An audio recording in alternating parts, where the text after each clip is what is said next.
bakal dito eh. Mamay. Bakit? Because of your eyes. Ano pa? Your words. Words. Your saying. Your voice. Pati boses mo. Oh. Ah. Aray!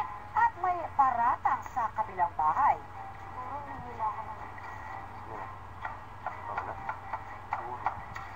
Alam mo, kagabi may I love you, Papa Bear. Bakit wala kang nag-bless sa akin? Kagabi, merong I love you, Papa Bear. I miss you, Papa Bear. Oh. Miss ko niya si Joe. Yun, sila sa'yo. Oh, ba't ako walang gumagano? Sa kanila. Tama! At eto naman talaga ang hindi ko pinaya sa naisip ni Trisha. Yes lang talaga yung gusto ko. Kaya ako sinabi kay Kuya, hilipat niya ako. Wow. Joke! Joke, mukhang totoo eh.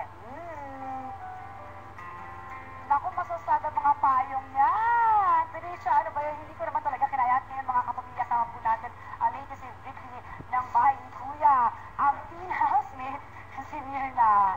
Ayan. Nila ano? Overage teen housemate ni Kuya. Alika, ay sa payong na sabi ni Jet Valier na pag tinalo mo ako. Sigurado ka? Ako ba yung mukha mo talaga? Alika na, alika na. Gusto mo bang... Bakit? Di ba sa Sabado pa yung agimat? Ba't yung may agimat na dala? Ito ang nagkapasanado sa akin.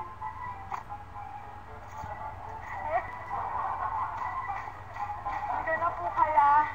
Hindi ko na po talaga kaya. Pumunta na tayo sa loob ng bahay ni Kuya bago po kasi tumapo talaga. Ikaw manduyong diretso. Yan. Side lang eh. Hindi ko kinaya, may addict pa talaga siya. Ma-addict na ngayon. At ito po, ang villa ay nakakuha ng 10 points. Samantang ating apartment ay 8 points. So, panalo ang villa.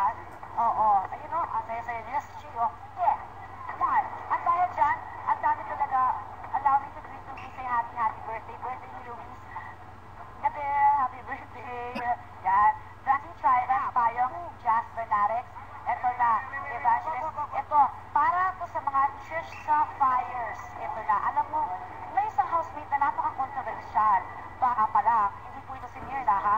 Bata pa lang, talagang pinag-uusapan na sa lahat ng mga forums. Ang dami na bitwin tungkol sa kanya. It's either you love her or you hate her. Ay mo, sa totoo lang, alam ko talaga ganito. Bakit ako wala nag-good night sa akin?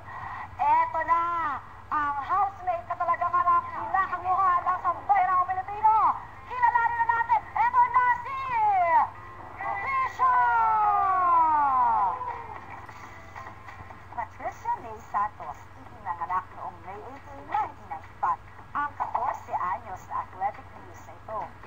Second year high school na si Trisha, mahilig siya sa mga pick items. At pagdating sa volleyball, siya ay winner! Malapit siya sa kanyang ina na lagi naman sa kanya ay nakasuporta. Ang pinsang si Kate ang kanyang naging ate. Dahil sabay silang lumakito at marami rin silang tinatagong sikreto na sa kanila lamang talagang dalawa. David Powder at Lotion ang bagay na lagi niyang hinaharap saan man siya magpunta. Ang ma-escape siya ay winner. At pusa, bubulog at apoy ang ayaw naman sana ma-encounter. Malapit si Trisha sa mga bata at someday gusto niya magtayo ng orphanage. Yan si Trisha. Sa loob ng bahay, marami pang ipapakita. Ayan si Trisha. Alam niyo, nakakatuwa kasi yung unang maraming galit. Tapos kagabi, kay Shay naman sila galit. Kagang slowly, iba-iba, nakilala talaga nila ang housemates. At gusto naman pala Trisha gumawa ng orphanage. Ang sweet naman pala nitong si Trisha. Pero, punta naman natin yung isang lumipat, diba? Si Trisha galing sa apartment niya, nasa villa. Si Joe naman from villa, nagpunta sa apartment. Alam niyo ba na may isang major na privilege na pinagawa si Kuya sa kanya? Yeah. Pinayagan siya gumamit ng phone. Hello, Joe? Joe? G.I. Joe?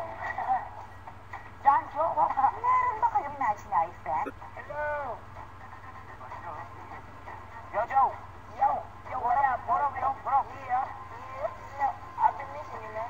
Yeah, me too, man. At tinawagan nga niya si Mamoy. Wala. Hindi ako ng babae. Very good naman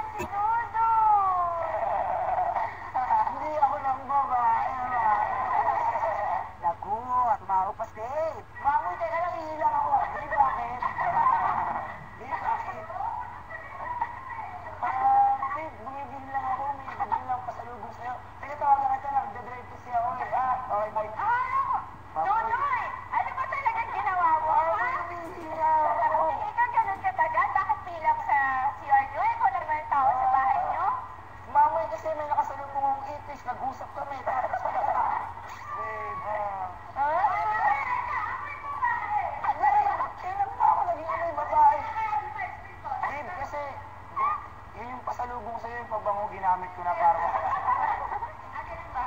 Ano yan? Lipstick ng babae. babe, kasi idol kita eh. Babe, please. Wait na tayo. Hindi ko muna kaya. Babe, please, huwag na mo, babe.